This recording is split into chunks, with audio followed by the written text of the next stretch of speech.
I stood on the threshold of my daughter's house, trying to save her from the ruins, and she shouted at me, "Go away, or I'll call the police," her voice trembling with rage and her eyes glistening with coldness. So I smiled, turned around, went and dialed the realtor's number. If they want to lose their house so badly, then I will help them. You won't believe what I did. Before we continue, please subscribe to the channel and let us know where you're listening in the comments. Austin's face turned crimson as he slammed the credit report down on the break room table. Coffee sloshed from his mug onto the scattered papers. Bank statements I'd pulled from my jacket pocket. Printouts that told a story he never intended me to read. "Where the hell did you get these?" His voice cracked like a teenager caught stealing. I kept my tone level, the way I'd learned to speak to panicked contractors when a foundation started settling wrong. The bank called my house by mistake. Something about a late payment notice for Lindsay's address. I tapped the statement with one finger. $53,000, Austin, in gambling debts, secured against my daughter's house.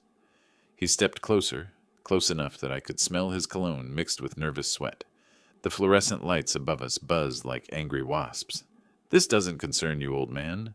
"Doesn't concern me?" I spread the papers across the scratched table surface. "My daughter's about to lose her home because you can't stay away from poker sites, and it doesn't concern me?" Austin's expensive watch caught the harsh light as he swept the documents aside. Papers fluttered to the linoleum floor like dying leaves. "Stay out of my business, Clarence. I handle my own affairs." "Your affairs?" I bent down, collected each sheet with the same methodical care I'd once used to organize blueprints. "These credit lines are tied to Lindsay's house, the house she thinks is safe, the house she doesn't know you've been using as collateral." "She knows," but his voice wavered. "Does she?" I straightened up, holding his gaze. "Does she know about the second mortgage? The home equity line? The loan against her 401k?" Austin turned away, staring at the vending machine humming in the corner. His shoulders tensed under his pressed shirt. "I'm handling it." "By borrowing more?" I pulled out my phone, showed him the screenshot I'd taken of his latest credit application. "This one's for $30,000, against the same house." He spun around, snatched at my phone. I pulled it back, but not before I saw something flash across his face. Not just anger, but fear. Real fear. "You don't understand," he said, but the fight was draining out of his voice. "I had a system. It was working." "Your system is about to cost my daughter her home." "Your daughter?" Austin laughed, but it sounded hollow in the small room. "She's my wife, Clarence. Has been for 3 years. Time you figured that out." I slipped my phone back into my jacket pocket. Around us, the break room felt smaller, the walls pressing in. A half-eaten sandwich sat, abandoned on the counter, curling at the edges. "I built that house's equity," I said quietly. 30 years of overtime shifts. 30 years of choosing mortgage payments over new clothes, over vacations, over everything else. And you're gambling it away. I didn't ask for your help then, and I don't need it now. Austin grabbed his coffee mug, knuckles white against the ceramic. "Stay out of my business, or what?" He set the mug down hard enough to crack it. Coffee seeped across the table toward my recovered papers. "Just stay out." I folded the damp documents, slipped them back into my jacket. Austin stood there, breathing hard like he'd just run a mile. The vending machine cycled off, leaving us in sudden quiet. "I'm trying to help," I said. "I don't want your help." I nodded, turned toward the door. Behind me, Austin called out something about minding my own business, about knowing my place. But I was already thinking ahead, already planning. Lindsay would listen to reason. She had to. My footsteps echoed down the empty hallway as I checked my watch. 3:30. Lindsay would be home from her shift soon, and Austin wouldn't be back until after 6. Plenty of time for a conversation that might save her house. The engine ticked as it cooled in Lindsay's driveway. Through her front window, I could see the blue glow of that massive television Austin had bought last month. The one that probably cost more than most people's monthly mortgage payment. I sat for a moment, organizing my thoughts the way I'd once organized construction schedules. Step 1, show her the documents. Step 2, explain the danger. Step 3, help her find a solution. Lindsay opened the door before I could knock, phone pressed to her ear. "Mom, I have to call you back. Dad's here." She hung up, smiled that careful smile she'd been using since her wedding. "This is unexpected. We need to talk." Her smile flickered. She stepped aside, gestured toward the living room, where Austin's gaming setup dominated one corner. Controllers and energy drink cans scattered across the coffee table. The house smelled like expensive candles and something else. Stress, maybe. The kind of tension that settles into walls when people fight about money. "Coffee?" she asked, already moving toward the kitchen. "This is serious, Lindsay." She paused at the kitchen entrance, hand on the doorframe. "Okay, but I'm making coffee anyway. My hands need something to do when Dad sounds like that." I followed her into the kitchen, noted the stack of bills tucked behind the toaster, the way she avoided looking at them as she busied herself with the coffee maker. Her wedding pictures covered the refrigerator, Austin prominent in every shot, his arm around her shoulders like he owned her. "I found out about the gambling debts," I said. The coffee scoop clattered to the counter. "What gambling debts?" I pulled out the documents, spread them across the kitchen island between us. Bank statements, credit reports, loan applications, all bearing Austin's signature, all tied to her address. $53,000, maybe more. He's been using your house as collateral. Lindsay's face went white, then pink, then red. "That's impossible." "It's right here." I pointed to the home equity line statement. "Second mortgage for $30,000, this credit line for $15,000, and this—" "No." She swept the papers aside, scattered them across the tile floor. "Austin would never do that. He would never risk our house." "Lindsay, look at the documents. These are fake." She spun away from me, gripped the counter edge. "You made these up." "Made them up?" I knelt, gathered the papers again. "Why would I do that?" "Because you don't like Austin. You've never liked him." Her voice rose, took on that shrill quality it got when she felt cornered. "You want to break us up. I want to save your house." "Our house is fine." She whirled around, eyes bright with tears. "We make our payments. We've never been late." "Because you don't know about these other payments." I held up the gambling site statements I'd printed. $2,300 last month. $1,500 the month before. Where do you think that money comes from?" Lindsay pressed her hands over her ears. "Stop it. He's borrowed against everything you own. Your car, your retirement, your house." "Stop it!" She lunged for her phone on the counter. "Austin loves me. He would never hurt me. You're lying." I stood slowly, my knees protesting.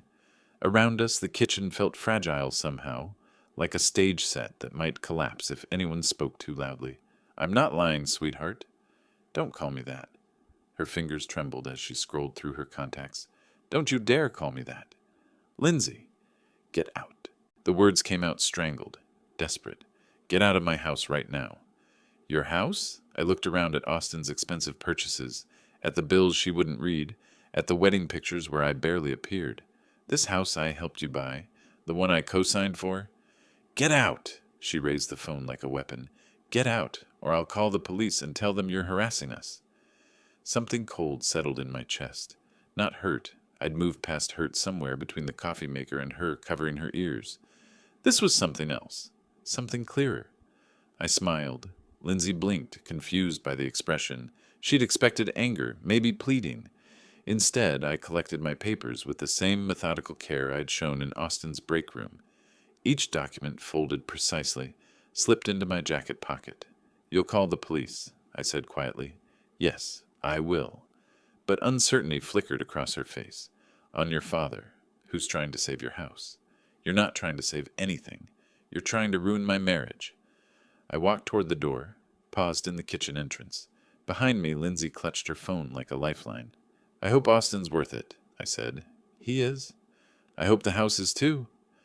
I let myself out, walked slowly to my car. Lindsay appeared in the front window, phone still pressed to her ear. Probably calling Austin, warning him about crazy dad and his fake documents. The engine started on the first try. Reliable, like everything else in my life used to be. As I backed out of the driveway, I caught Lindsay watching from behind her expensive curtains. She looked small in that big window, surrounded by all of Austin's purchases. My little girl who used to help me balance the checkbook, who used to trust me with everything. I drove home slowly, planning my next conversation. This one would be with someone who understood the value of documentation, someone who appreciated the legal weight of a cosigner's signature. My house felt unnaturally quiet after Lindsay's kitchen drama. I set my keys in the small wooden bowl by the door, the one Lindsay had made in 7th grade woodshop, and moved through rooms that suddenly seemed too large for one person. The coffee maker gurgled to life with the kind of reliable precision that used to define my whole world. While it brewed, I stood at the kitchen sink, staring out at my small garden. February in Florida meant the citrus trees were heavy with fruit I'd probably eat alone. Everything I'd built here, everything I'd maintained, felt hollow now, like constructing a building only to discover the tenants had moved out without notice. The coffee was strong and black, the way I'd learned to drink it during those early mortgage years when cream was a luxury we couldn't afford. I carried the mug to my living room, settled into the recliner that had been my father's, and let the memories surface. 1994. Lindsay was 7, all gap-toothed smiles and endless questions about why Daddy had to work so many nights. I'd taken a second job at the concrete plant, mixing foundations until my back screamed and my hands cracked from the lime. 12-hour shifts at the engineering firm, then 6 more hours pouring concrete. 18 hours a day so we could make that mortgage payment 3 days early every month. "Why do you pay extra, Daddy?" Lindsay had asked once, sitting on my lap while I filled out the payment stub by hand. Her small finger traced the numbers I'd written, always $50 more than required. "Because the bank charges interest every month," I'd explained. "If we pay extra toward the principal, we save money later." She'd nodded solemnly like she understood compound interest at age 7. "So we'll own the house faster." "That's right, sweetheart. So it'll really be ours."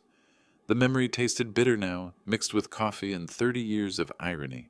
I'd scrimped and saved and calculated every extra payment, thinking I was securing her future, teaching her the value of ownership, of building equity instead of throwing money away on rent. I remembered the year we couldn't afford a vacation because the water heater died. Lindsay had cried about missing the class trip to Disney World, while I spent our vacation fund on plumbing repairs. "It's our house," I told her. "When you own something, you take care of it." But she'd forgotten that lesson somewhere between her wedding dress fittings and Austin's promises. Forgotten the nights I'd eaten peanut butter sandwiches for dinner so she could have fresh fruit in her lunchbox. Forgotten the overtime hours that paid for her college, her car, her wedding. Austin had never worked overtime in his life, never calculated mortgage payments or balanced a checkbook, or chosen between groceries and gasoline. Austin lived in a world where money appeared when needed, where consequences were abstract concepts that happened to other people, and Lindsay had chosen that world over mine. My coffee had grown cold while I'd been remembering. I set the mug on the side table, next to the photo of Lindsay at her high school graduation. She'd been so proud that day, so excited about starting college debt-free because her careful father had been planning and saving since she was 7 years old. "I did it all for her," I said aloud, my voice strange in the quiet house. But that wasn't entirely true anymore, was it? She'd made her choice when she told me to leave, when she chose Austin's lies over my documentation, when she threatened to call the police on her own father. Now I had a different choice to make.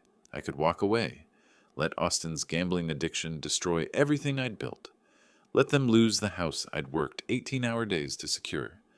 Let 30 years of sacrifice evaporate because my daughter preferred comfortable lies to uncomfortable truths.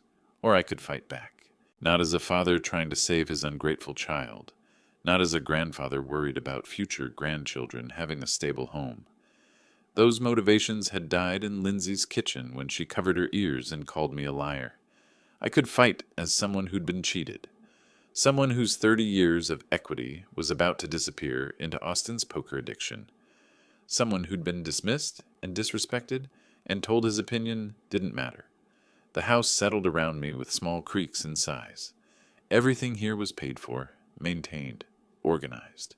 Proof that careful planning and steady effort created lasting value. Austin's philosophy was the opposite.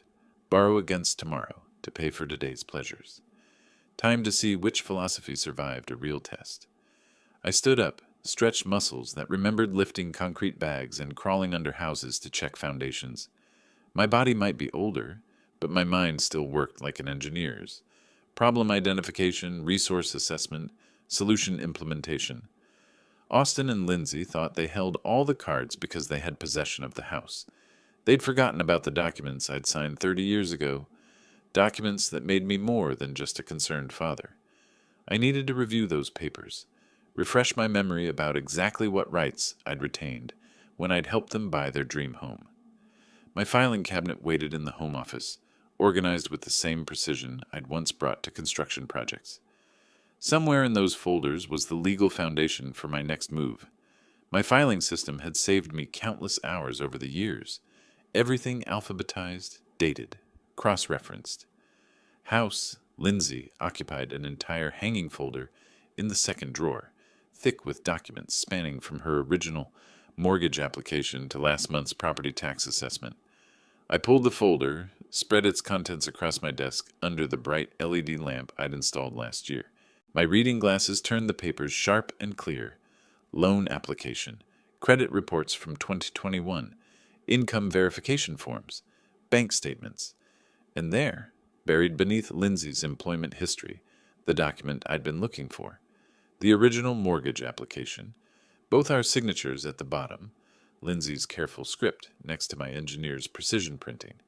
But it was the section above our names that made me smile for the second time that day. Co-applicant, Clarence Brooks. Social Security number. Redacted relationship to primary applicant. Father co-signer, financial responsibility. Joint and several liability for full loan amount. I leaned back in my leather desk chair, the same one I'd bought when I made supervisor 20 years ago. Joint and several liability. The phrase carried legal weight that Austin, in all his financial cleverness, had apparently forgotten. The memory came flooding back with perfect clarity. March 2021. Lindsay and Austin sitting across from loan officer Margaret Chen at First National Bank. Austin's employment history was spotty. 2 job changes in 3 years, credit score hovering around 620. Lindsay's salary as a dental hygienist was steady but modest. Together they qualified for maybe $200,000 in financing, but the house Lindsay wanted cost $340. "We'll need a cosigner," Margaret had explained, her fingers dancing across her calculator. "Someone with excellent credit and verifiable income to guarantee the full loan amount." Austin had shifted uncomfortably in his chair. "What does that mean exactly?" "It means the cosigner becomes legally responsible for the debt if you default. They have the same rights and responsibilities as the primary borrowers." I'd hesitated then, my engineer's instinct for risk assessment kicking in. 40 years of steady employment, credit score over 800, substantial savings. Was I really prepared to put all of that at risk for Austin's financial stability? But Lindsay had looked at me with those eyes that had melted my resolve since she was 7 years old. "Please, Dad, we'll never miss a payment, I promise. You understand," Margaret had continued, "that as co-applicant, Mr. Brooks, you'll have legal standing regarding any major decisions about the property. Refinancing, home equity loans, even sale of the home would require your consent or participation."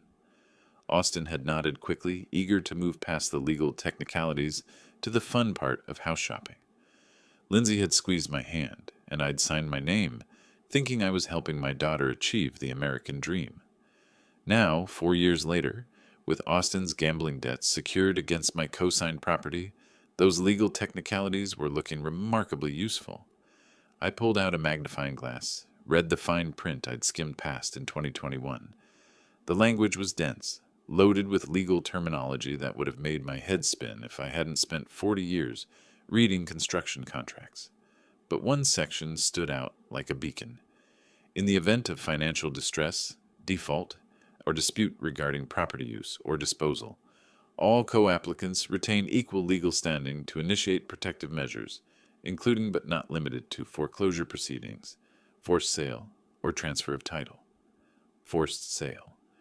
I set the document down, stared at my reflection in the dark window. Austin and Lindsay could threaten to call the police on a concerned father, but they couldn't dismiss a legal co-owner who discovered his investment was being gambled away without his consent. I pulled out my phone, scrolled to my contacts, found the number I'd saved 3 years ago when I'd helped Lindsay understand property taxes. Richard Chen, Margaret's brother, a real estate attorney who specialized in family property disputes. Tomorrow I'd make some calls. Not as a father trying to save his ungrateful daughter from her gambling husband, not as a grandfather worried about future family stability, as a co-owner protecting his investment. Austin thought he was clever, borrowing against property he didn't fully understand.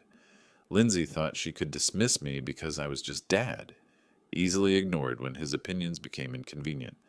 They'd both forgotten the most important rule I'd learned in construction. Always check the foundation before you start building. And in this case, their foundation had my name all over it. I carefully returned each document to its proper place in the folder, slipped the folder back into its alphabetized position. Everything organized, everything documented, everything ready for the next phase. Phase 1 had been discovery and confrontation. Phase 2 had been attempting reconciliation. Both had failed because Austin and Lindsay were operating from emotion and denial rather than facts and legal reality. Phase 3 would be different. Phase 3 would involve people who understood the language of contracts and property law, people who wouldn't cover their ears when presented with inconvenient truths. I turned off the desk lamp, left my office in perfect order. Tomorrow would bring new conversations with new players. Tonight, for the first time since I'd discovered Austin's gambling debts, I felt like I might actually win this fight. After all, I'd been building foundations my whole life. I knew how to make things crumble when the support structure was compromised. And Austin's house of cards was about to discover just how solid my foundation really was. I'd barely settled into my evening routine when aggressive pounding rattled my front door. 3 sharp bursts, a pause, then 3 more. Through the peephole, Austin's face looked flushed and distorted. His expensive shirt wrinkled like he'd been pulling at it. I opened the door slowly, keeping the chain latch engaged. "Evening, Austin. Open this door." His voice carried that edge I'd heard in the break room, but sharper now, desperate. "It's open enough for conversation." He pressed his palm against the door frame, leaning close to the gap.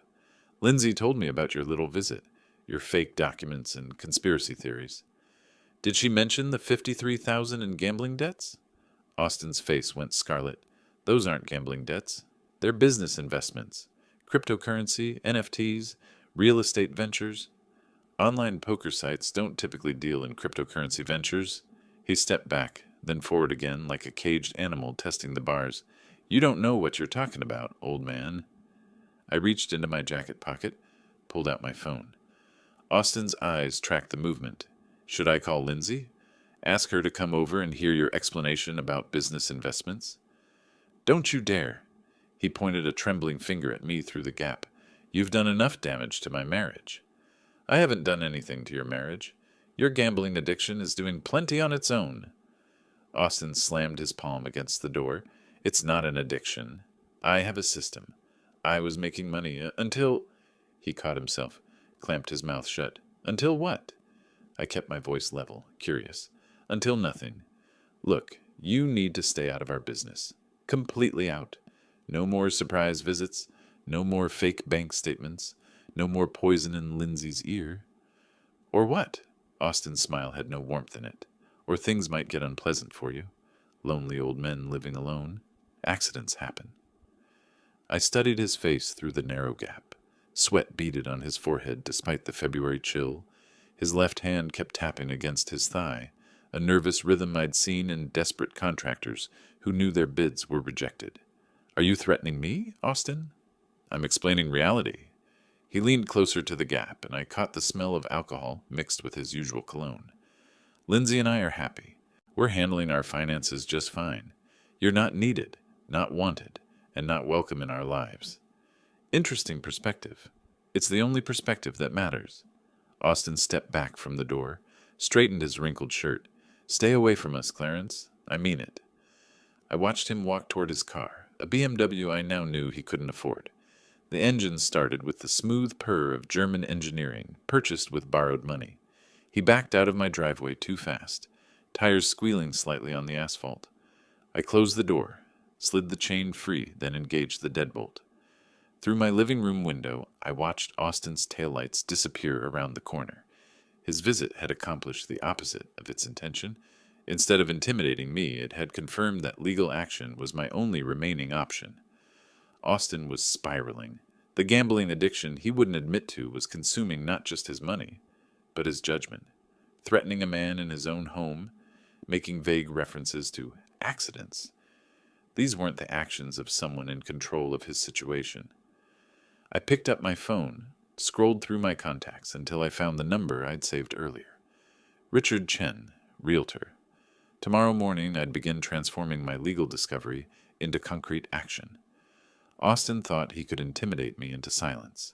He'd forgotten that I'd spent 40 years dealing with contractors who promised the impossible, then threatened lawsuits when reality intervened. The difference was, this time, I held the legal cards, and unlike Austin, I knew exactly how to play them. Richard Chen's office occupied a corner suite in a glass building downtown, with market charts covering one wall and a view of the city's expanding skyline through floor-to-ceiling windows. He stood when I entered, extending a firm handshake that reminded me why I'd trusted him to help Lindsay understand property taxes 3 years ago. "Clarence, good to see you again, though I suspect this isn't a social call. I need a current market analysis." I settled into the leather chair across from his desk, pulled out the folder containing Lindsay's property information. "This address, full comparative market analysis, current conditions." Richard opened his laptop, began typing. "This is your daughter's place, isn't it? The one we worked on tax assessments for?" "It is." His fingers paused over the keyboard. "Everything okay with the family?" "Let's focus on the numbers first." Richard nodded, returned to his screen. I watched him work, the same methodical approach that had impressed me during our previous dealings. Charts appeared, neighborhood comparisons, recent sales data. After 20 minutes, he leaned back. "In this market, you're looking at 460,000, maybe 470 with the right buyer. The neighborhood's appreciated significantly since 2021. I made notes in my pocket notebook. Original purchase price was 340. Nice equity buildup. Current mortgage balance would be what? Around 280? 293, plus the additional 53,000 Austins borrowed against it. Richard's professional expression didn't change, but something shifted behind his eyes. Additional borrowing, home equity line, multiple credit lines, all secured by the property. I see. Richard closed his laptop, leaned forward slightly. "Clarence, are we talking about a forced sale situation?" "We're talking about a legal partition action. I'm a co-signer on the original mortgage." Understanding dawned across Richard's face. Co-applicant rights. That changes everything. He reopened his laptop, pulled up different screens. Partition suits typically result in court-ordered sales. Timeline varies, but buyers know it's a motivated seller situation. Meaning you're looking at quick sale pricing, 420, 430 range. Still substantial equity, but not maximum value. I calculated quickly. 420 minus 293 in original mortgage, minus 53 in Austin's debts, minus legal fees and real estate commissions. Roughly 70,000 net proceeds, split between the parties according to their ownership percentage. Which brings us to my next appointment. Richard handed me his business card, wrote a phone number on the back. "That's my direct line. When you're ready to move forward, call me first. Partition sales require special handling." I shook his hand again, left his office with clarity about the financial landscape. Now I needed legal clarity about the procedural landscape. Donald Kessler's law office felt different. Darker wood, heavier furniture, walls lined with legal volumes that looked actually used rather than decorative. Donald himself was younger than I'd expected, maybe 45, with the careful precision of movement that came from courtroom experience.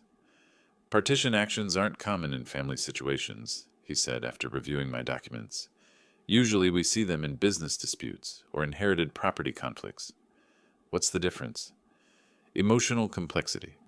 Business partners might hate each other, but they understand spreadsheets. Family members, well, they take everything personally." Donald spread my mortgage papers across his conference table. "As co-applicant, you have more rights than you might think. You're not just a co-signer who guaranteed the debt. You're a legal co-owner of the property." "Meaning?"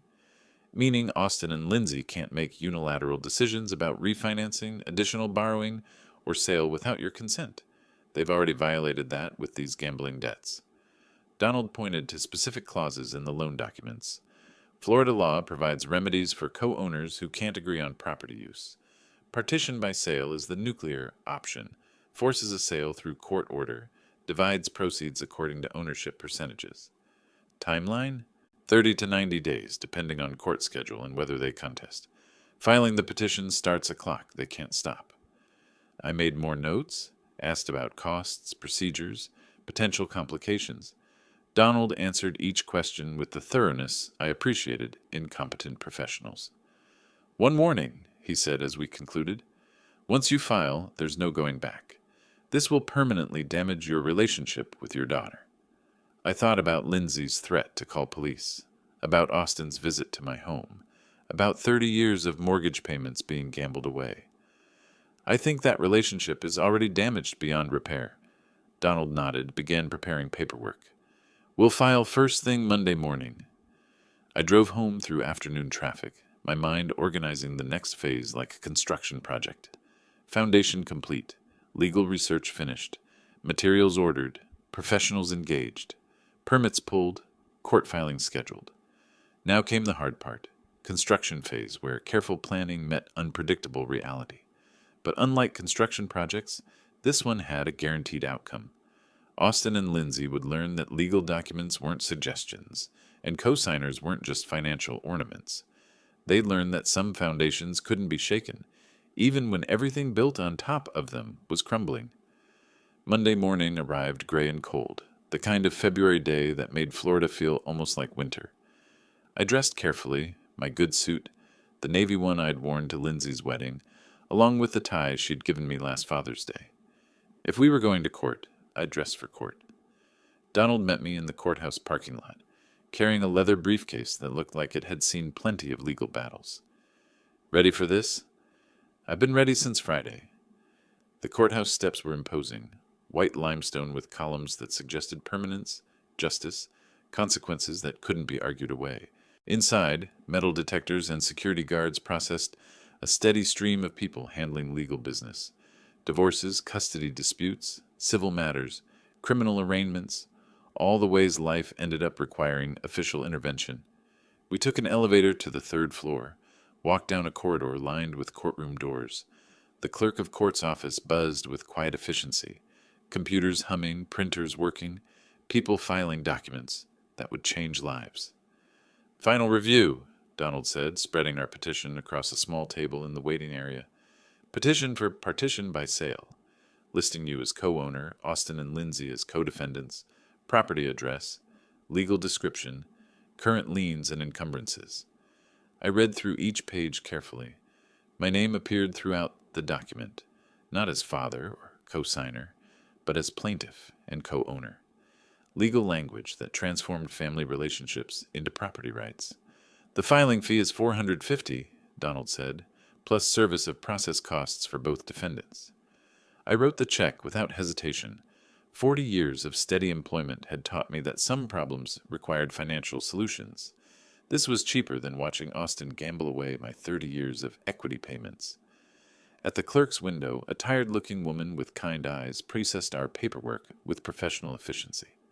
"Case number CV 2025-187, she said, stamping each document with an official seal. "Initial hearing scheduled for March 15th, 9 a.m., courtroom C." The sound of the stamp was final, decisive. No more family discussions or emotional appeals. No more Austin's threats or Lindsay's denial.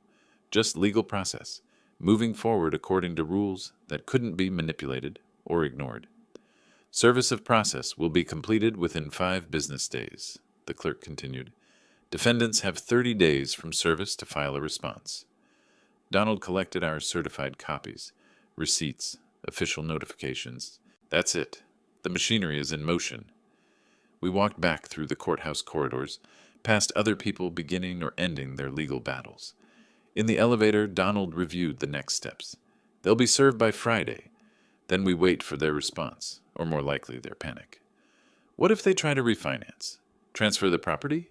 They can't.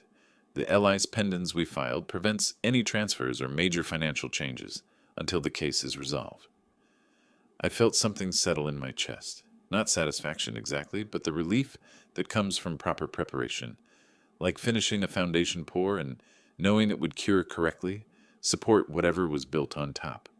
In the parking lot, Donald and I shook hands. I'll call you after they're served. Should be interesting. I drove home slowly, taking surface streets instead of the highway. My car radio played soft jazz while I processed what we'd accomplished. For the first time in weeks, Austin and Lindsay's choices couldn't affect me. The legal system would handle everything now, according to rules they'd have to follow, whether they liked them or not. At home, I filed my certified copies in the House Lindsay folder, right behind the original mortgage documents. Everything organized, everything documented, everything ready for whatever came next. My phone sat silent on the kitchen counter. Soon, very soon, it would start ringing. Austin and Lindsay would receive official papers from a sheriff's deputy, would realize this wasn't family drama they could dismiss with tears or threats. I made coffee, settled into my recliner, and waited. The next move was theirs, but the game was now being played by my rules. My phone started ringing Thursday afternoon. Lindsay's name appeared on the caller ID as I sat in my kitchen finishing a late lunch. I watched it buzz against the counter, let it go to voicemail. 2 minutes later, it rang again. Austin this time. I went to my living room, picked up a book, tried to read while my phone continued its electronic tantrum. By evening, I had 7 missed calls and 3 voicemails. The first message was Lindsay, her voice shaking. "Dad, please call me back. We got some papers today and I don't understand what's happening. Please just call me." Austin's message came an hour later. "What kind of game are you playing, old man? You think you can scare us with legal papers? This is family business, not some courtroom drama." The third message, Lindsay again, tears evident in her voice. "Dad, I'm begging you. Austin says you're trying to steal our house. That can't be true. Please call me back. Please." I deleted all 3 messages without returning the calls. Friday brought a text message marathon. Austin started early. "This lawsuit is ridiculous. No judge will side with you over family." Lindsay's texts were longer, more desperate. "Dad, I know we had a fight, but this is too far. Can't we work this out? I love you, but I love Austin too. Please don't make me choose." By evening, Austin's messages had turned threatening. "You're making a big mistake, bigger than you realize." I showed the text to Donald when he called with confirmation that both defendants had been served. "Standard reaction," he said. "Panic, denial, then anger. What matters is whether they file a response by the deadline. What if they don't? Default judgment. The court grants our petition automatically." Saturday brought a new wave of calls.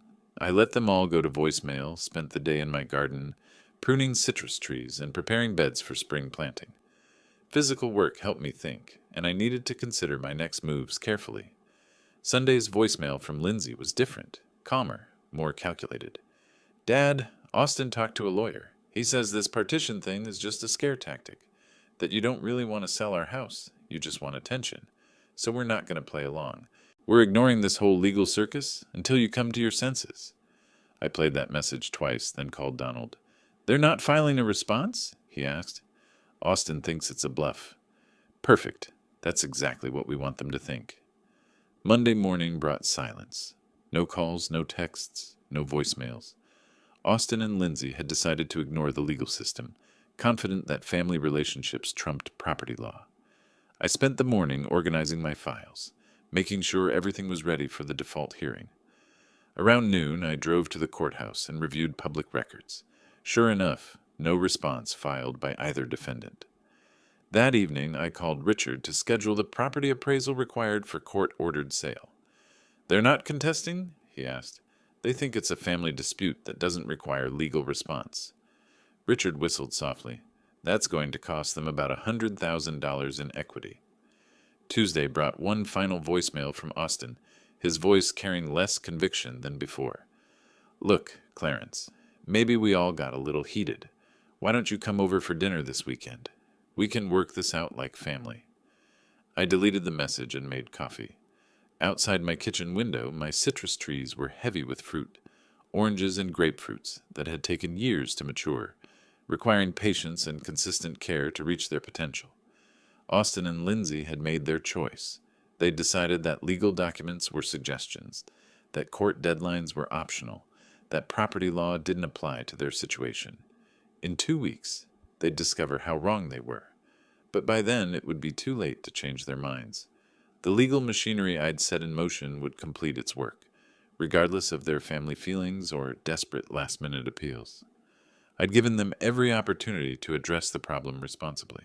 They'd chosen gambling debts over family discussions, threats over honest conversation, denial over legal reality. Now they'd live with the consequences of those choices, whether they understood them or not. Donald's call came Wednesday morning while I was watering my citrus trees.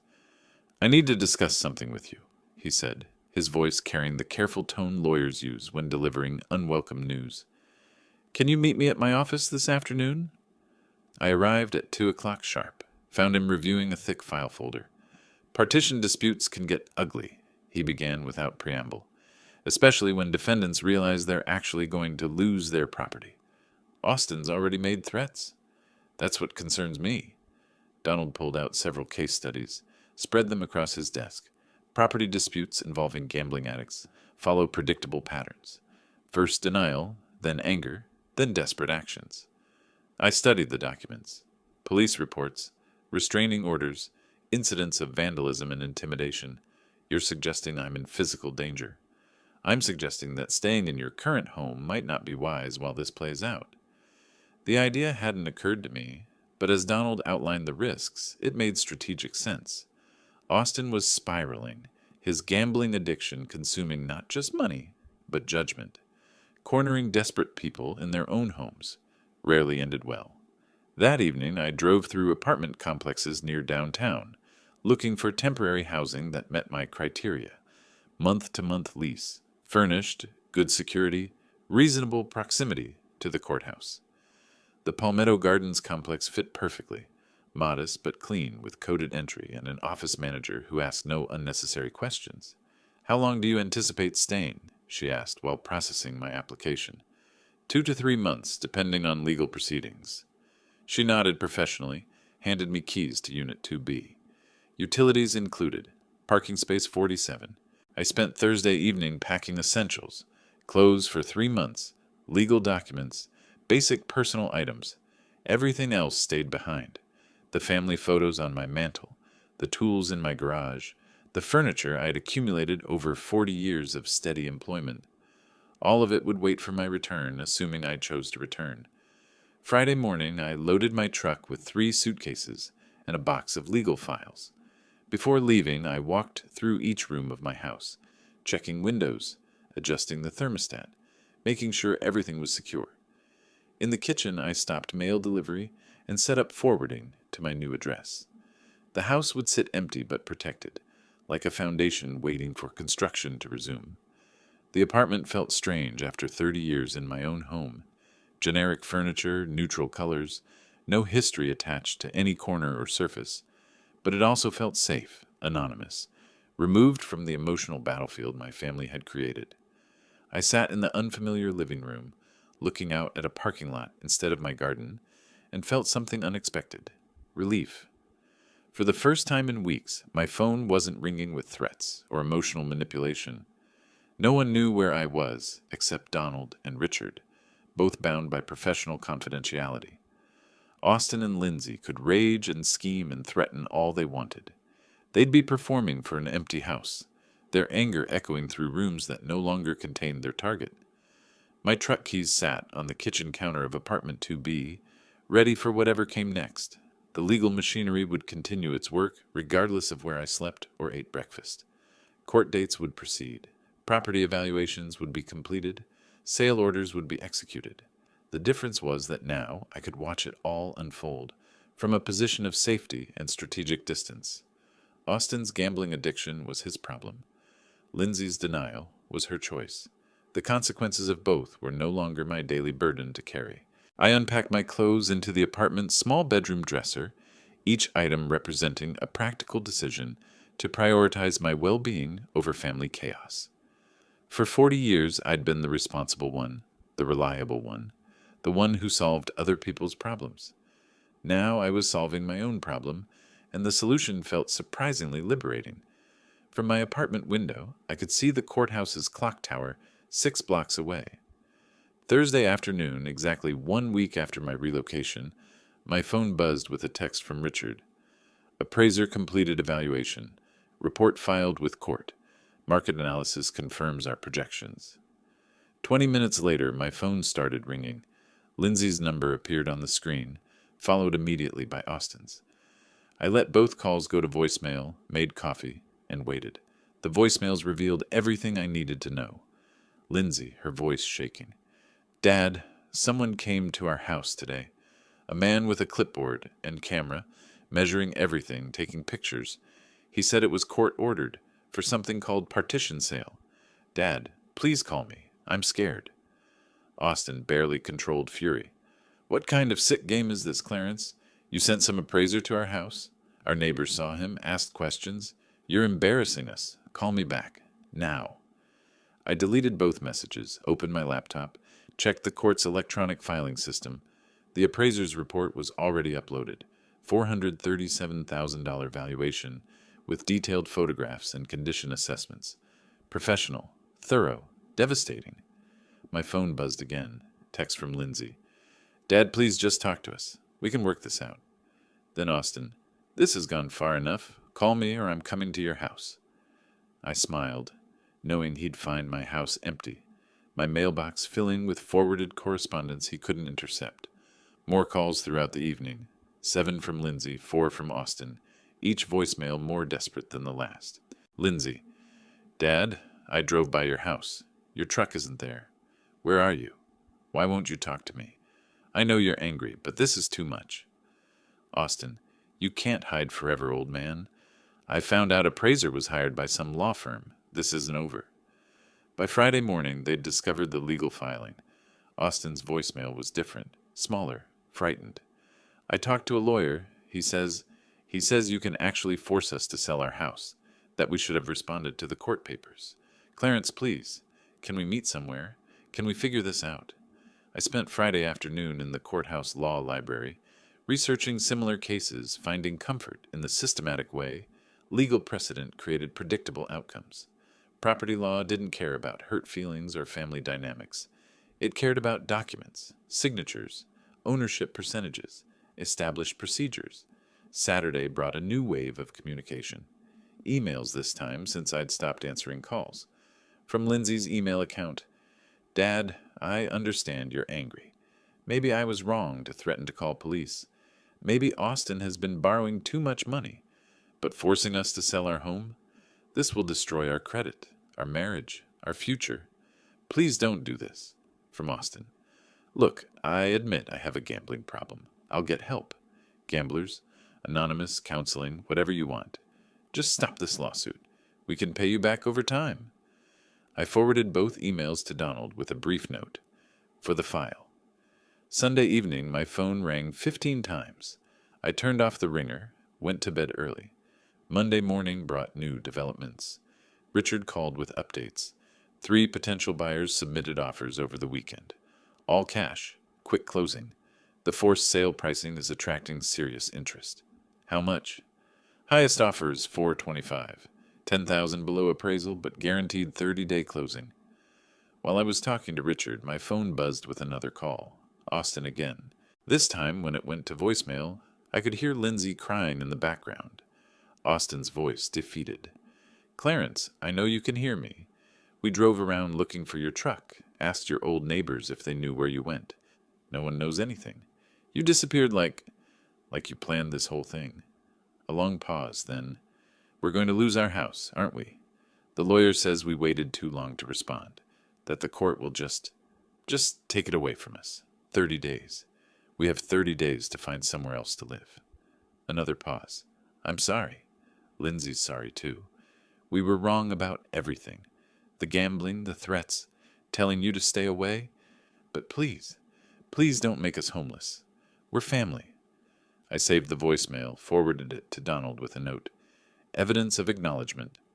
Family? They'd discovered that word again, now that legal consequences were bearing down on them. Family hadn't mattered when they'd covered their ears and called me a liar. Family hadn't mattered when Austin threatened me in my own home. Family hadn't mattered when Lindsay chose his gambling addiction over my 30 years of sacrifice. But now, facing the loss of their home, suddenly we were family again. The irony was perfect, and perfectly meaningless. Legal proceedings would continue regardless of their newfound appreciation for family relationships. The house would be sold, the proceeds divided according to ownership percentages, and justice would be served through proper channels. I made dinner in my temporary kitchen, watched the courthouse clock tower through my window, and felt the satisfaction that comes from seeing carefully planned strategies produce their intended results. The for sale sign appeared on Tuesday morning. I didn't see it installed. That happened while I was at the bank, depositing a small consulting check from my former employer. But Richard called with photo confirmation, professional yard sign, multiple listings service number, motivated seller, rider attached below. "We already have showing appointments scheduled for this afternoon," Richard said. "2 cash buyers, 1 investment group. The below-market pricing is generating serious interest." I asked him to email me the listing photos. My laptop screen filled with images of Lindsay's house. Their house, technically, though legal ownership was more complicated than they'd ever understood. Professional photography made every room look spacious and bright. Austin's expensive gaming setup had been pushed into corners, Lindsay's decorative touches minimized to appeal to potential buyers. Their home had become a commodity, which was exactly what it had always been from the legal system's perspective. Wednesday brought the official documentation, certified mail to my apartment, notice of partition sale with specific timelines, buyer qualification requirements, and closing procedures. 30 days for current occupants to vacate voluntarily, followed by sheriff's assistance if necessary. I forwarded the documents to Donald, called to confirm next steps. "Everything's proceeding normally," he said. "They haven't filed any motions to delay or contest, which suggests they've finally accepted reality. Or they're planning something desperate. Possibly, but legally there's nothing they can do at this point. The sale will complete regardless of their cooperation." Thursday afternoon, Richard called with updates. "We accepted the offer from the cash buyer.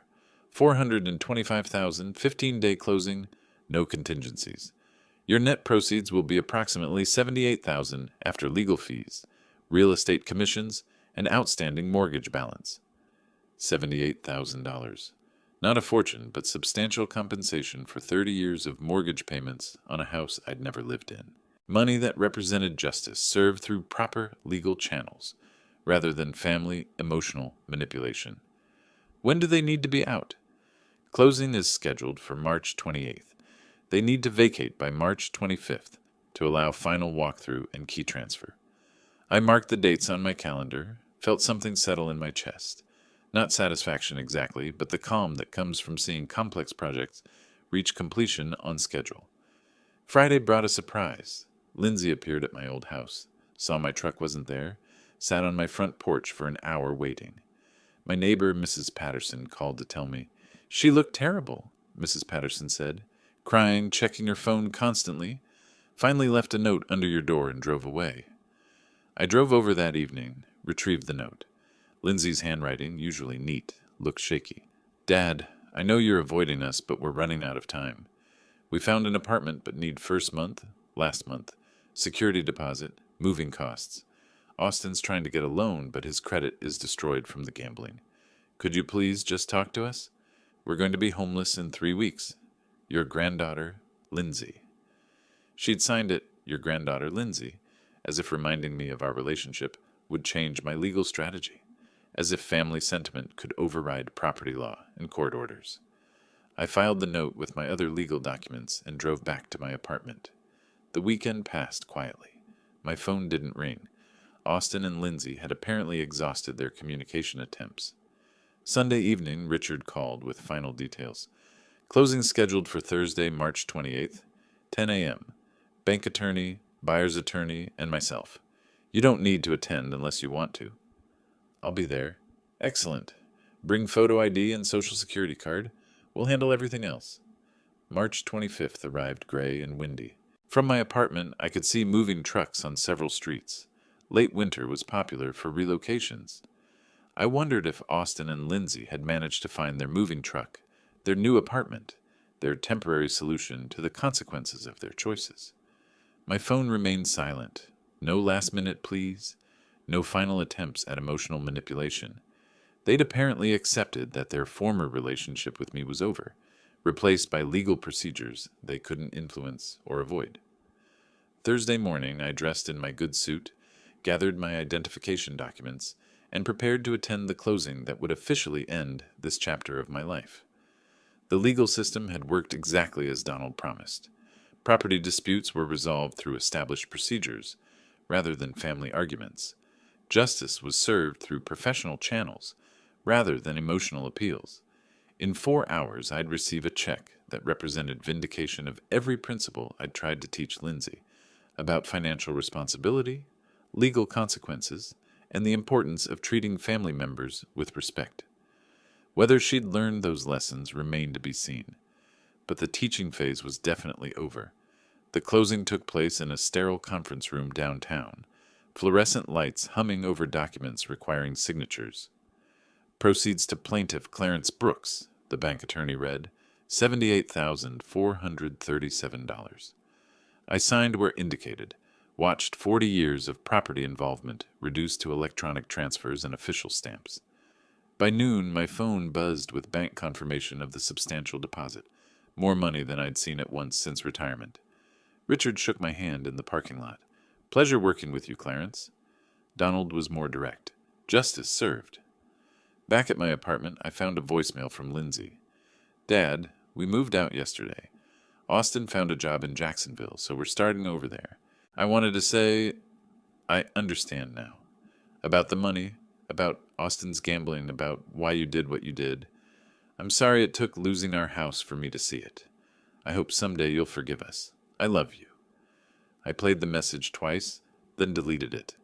Understanding consequences was different from earning reconciliation.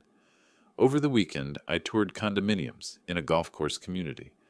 Most of our owners are former engineers, teachers, middle management, the sales agent explained, people who saved consistently and planned for retirement, people who understood that financial security came from systematic effort rather than gambling schemes, people who treated legal documents as binding rather than suggestions. I made an offer on a corner unit with a garden view. Austin and Lindsay were starting over in Jacksonville with damaged credit and expensive lessons about disrespecting family and legal obligations. They'd chosen threats and denial over responsibility, assuming family relationships exempted them from consequences. Thursday afternoon, I walked through my new condo, sunlight streaming through windows overlooking the golf course. I'd join the retirees there soon, not as someone fleeing family obligations, but as someone who'd successfully defended his legal rights against people who'd mistaken kindness for weakness. Justice had been served, lessons had been learned, and I had a new life to build, funded by principles systematically executed through proper legal channels. The foundation was solid. Construction could begin whenever I was ready. If you like this story, please like this video, subscribe to the channel, and share your impressions of this story in the comments. To listen to the next story, click on the box on the left. Thank you for watching.